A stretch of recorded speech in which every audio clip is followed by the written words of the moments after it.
రాష్ట్రంలో ప్రజల్లో ఉన్న మహిళలందరూ కూడా ఒక రకంగా కోపోద్రిక్తులై ఉన్నారు.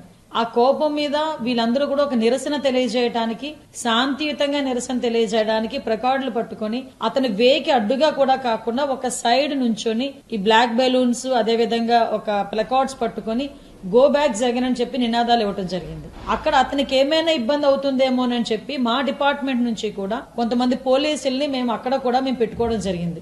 ఎందుకనంటే మళ్ళీ అతగాడు వెళ్తున్న సమయంలో వీళ్ళు ఏదైనా కొంచెం ముందుకు వచ్చినా కూడా ఇబ్బందులు కలుగుతాయనే ఉద్దేశంతో వాళ్ళు మాకు వచ్చిన రిపోర్ట్ ఏంటంటే వాళ్ళు శాంతియుతంగా చేస్తున్న సందర్భం. జగన్మోహన్ రెడ్డి మూవ్ అయిపోయిన తర్వాత తిరిగి వెనకాతలున్న వైసీపీ గూండాలు ఆ లేడీస్ అందరి మీద కూడా చెప్పులు ఇసిరటం, రాళ్ళు ఇసిరటం, కర్రలు ఇసిరటం, నోటికి వచ్చినట్టు నీచాతి నీచంగా మాట్లాడటం. నిజంగా ఎటువైపు వెళ్ళిపోతుంది ఇది? వాళ్ళ మీద వాళ్ళ చేతికి పట్టుకొచ్చిన రాళ్ళు ఇసిరి వాళ్ళ మీద దాడి చేసే సందర్భం మనం చూస్తా ఉంటే అందులోని పోలీస్ డిపార్ట్మెంట్ నుంచి ఒక కానిస్టేబుల్, 2 లేడీ కానిస్టేబుల్స్ కూడా గాయపడటం జరిగింది. అంటే వీళ్ళ పరిస్థితి ఎలా ఉంది అంటే ఆడవాళ్ళని అవమానించటం, తిరిగి మేము ఏదైనా మాట్లాడితే మా మీద దాడి చేయటం. ఇది ఈ రోజు జరుగుతున్న సందర్భం కాదు, రాష్ట్రంలో జరుగుతున్న సందర్భం కాదు, వాళ్ళ ఇంటిలో కూడా జరుగుతున్న సందర్భం.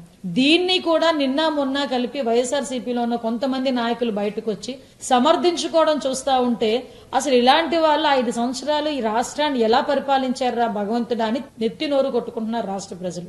ఎందుకంటే ఈ రోజు మొన్న రీసెంట్ గా చూస్తే అమరావతి మహిళా రైతుల గురించే కాదు, రాష్ట్రంలో ఉన్న మహిళలందరి గురించి, రాజధాని గురించి కూడా చాలా ఇబ్బందికరమైన పదాలను ఉపయోగించినందుకు సాక్షాత్తు నేషనల్ ఉమెన్ కమిషన్ కూడా సుమోటోగా తీసుకుని డీజీపీకి ఆర్డర్ ఇవ్వడం జరిగింది. మేం ప్రత్యేకంగా దీని మీద ఒక సెపరేట్ గా ఎంక్వైరీ చేయడం మొదలు పెట్టాం. ఉమెన్ కమిషన్ కూడా దీని మీద సీరియస్ గా తీసుకుని ఆఖరికి సజ్జల గారి మీద కూడా ఈ రోజు నోటీస్ ఇచ్చే పరిస్థితి కనిపించింది. బయటకు వచ్చి అరే తప్పైపోయింది, తప్పు చేశారన్న పదము క్షమించమని చెప్పడం పక్కన పెడితే ఇదే సజ్జల బయటకు వచ్చి వాళ్ళు రాక్షసులు, పిశాచులు, సంకరజాతులు అని చెప్పేసి మహిళల గురించి అంత నీచంగా మాట్లాడితే అది నాకు అర్థం కానిది ఏంటంటే ఆ మహిళలలో మీ భార్యలున్నారు, మీ ఆడబిడ్డలున్నారు, మీ చెల్లుళ్ళున్నారు, మీ అక్కలున్నారు, అమ్మలున్నారు. ఎందుకు ఈ రకంగా మాట్లాడుతుంటే కనీసం జగన్మోహన్ రెడ్డి దీని గురించి మాట్లాడట్లేదు అర్థం కాదు.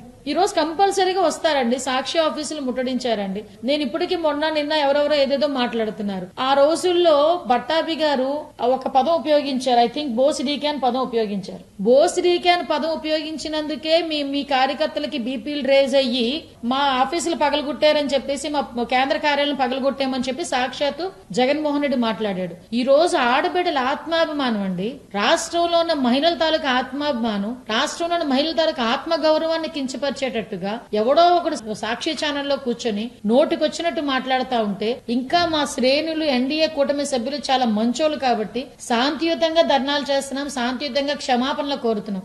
దానికి ఈ రోజు వీళ్ళు చెప్పులు ఇసిరడం, రాళ్లు ఇసిరడం, దీని మీద పోలీస్ డిపార్ట్మెంట్ మీద కూడా దాడి చేసే పరిస్థితి కనిపిస్తా ఉంది. అంటే శాంతి భద్రతలు విఘాతం కలిగించి ఏదో రకంగా అతను సర్వైవ్ అవ్వాలి అన్న కాన్సెప్ట్ లో చాలా సందర్భాల్లో చంద్రబాబు నాయుడు గారు ఒక మాట అంటారు, మా గౌరవ సీఎం గారు, పొలిటికల్ అంటే ఒక నేరస్తుడు పొలిటికల్ ముసుగులో ఉంటే ఎలాంటి పనులు చేస్తాడో అలాంటి పనులు ఇప్పుడు జగన్మోహన్ రెడ్డి లాస్ట్ 5 years చేశాడు.